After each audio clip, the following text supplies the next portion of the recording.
दोस्तों, stock market में आज एक ऐसी बड़ी अपडेट आई है जो अगर आपने मिस कर दी तो लिटरली पैसा टेबल पर छोड़ दोगे। Welcome to our channel smart retailer Amit. अगर आप इस चैनल पर नए हैं तो प्लीज सब्सक्राइब कर लीजिए ताकि स्टॉक मार्केट की कोई भी बड़ी अपडेट, न्यूज या ब्रेकिंग एनालिसिस आप मिस न करें। नमस्कार, मार्केट बुलेटिन में आपका स्वागत है। चलिए फटाफट से उन बड़ी खबरों पर नजर डालते हैं जो इस हफ्ते बाजार की दिशा तय करने वाली हैं। सबसे पहले बात करेंगे एआई की दुनिया के बेताज बादशाह एनवीडिया की, जिस पर अब चारों तरफ से प्रेशर बन रहा है। फिर देखेंगे टाटा मोटर्स का वो बड़ा ऐलान जो ईवी की दुनिया को हमेशा के लिए बदल कर रख सकता है। और जानेंगे कि कैसे अडानी पावर जैसी कंपनियों के लिए एक बहुत बड़ा मौका, एक बड़ी अपॉर्चुनिटी दरवाजे पर दस्तक दे रही है। और आखिर में HUL में हो रहे एक ऐतिहासिक स्प्लिट की कहानी, एक ऐसा स्प्लिट जो निफ्टी 50 को कुछ समय के लिए निफ्टी 51 बनाने जा रहा है। तो चलिए शुरुआत करते हैं रेगुलेटर सेबी के एक जबरदस्त एक्शन से, जिसने मार्केट में काफी हलचल मचा दी है। तो सवाल ये उठता है कि आखिर वो कौन सी ड्रोन कंपनी है जिसे रेगुलेटर ने लिटरली जमीन पर ला दिया है। और वो नाम है ड्रोनाचार्य एरियल इनोवेशंस। जी हाँ, ड्रोन सेक्टर की ये कंपनी हाल ही में सेबी के एक बहुत ही सख्त एक्शन का शिकार हुई है। तो हुआ क्या? देखिए, सेबी का आदेश बिल्कुल साफ है। पहली बात, जांच में पाया गया कि कंपनी ने IPO से जो पैसा उठाया था उसका गलत इस्तेमाल किया। दूसरा, इसी वजह से कंपनी और उसके प्रमोटर्स पर भारी जुर्माना लगाया गया। और तीसरा, उन्हें 2 साल के लिए सिक्योरिटीज मार्केट से बैन कर दिया गया है। और ये जुर्माना कोई छोटी मोटी रकम नहीं है, कुल मिलाकर 50 लाख रुपए का जुर्माना लगाया गया है। इसमें कंपनी पर 10 लाख और 2 मुख्य डायरेक्टर्स पर 20-20 लाख का फाइन शामिल है। तो एक निवेशक के तौर पर इससे हमें क्या सीखना चाहिए? देखिए, सबसे पहली बात तो ये कि ये मामला नैनो कैप स्टॉक्स, मतलब जो बहुत छोटी कंपनियां होती हैं, उनमें छिपे हुए रिस्क को साफ साफ दिखाता है। दूसरी बात, ये हमें याद दिलाता है कि IPO से जुटाए गए फंड का इस्तेमाल कैसे हो रहा है, इस पर नजर रखना कितना जरूरी है।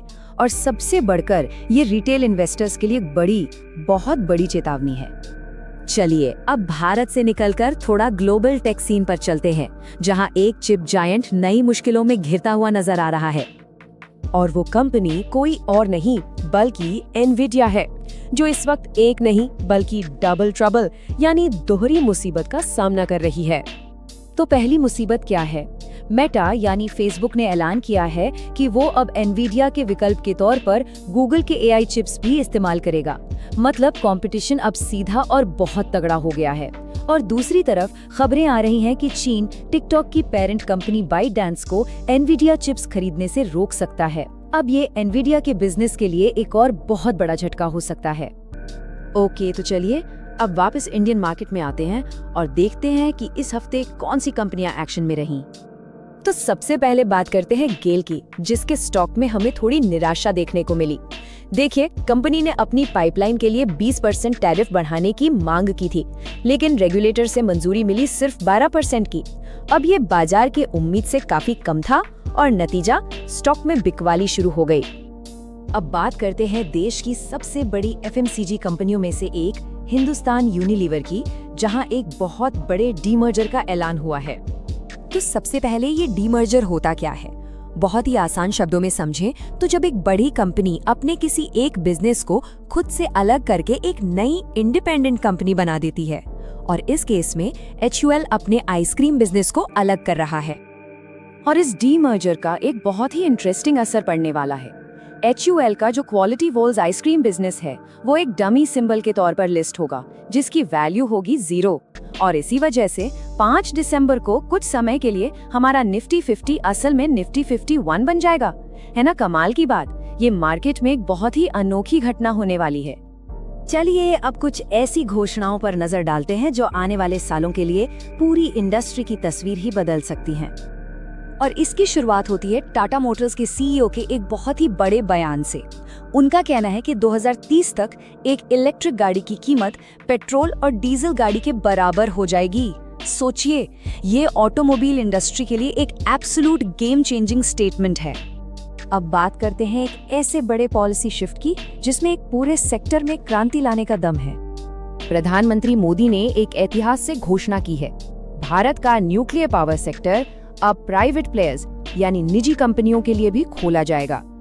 ये भारत के एनर्जी सेक्टर के लिए एक मील का पत्थर साबित हो सकता है। और इस ऐलान के ठीक बाद दो बड़ी कंपनियां सीधे फोकस में आ गई हैं, टाटा पावर और अदानी पावर। जैसे ही इससे जुड़ा बिल संसद में पेश होगा, ये दोनों कंपनियां इस बड़े बदलाव का फायदा उठाने के लिए सबसे मजबूत दावेदारों में से एक होंगी।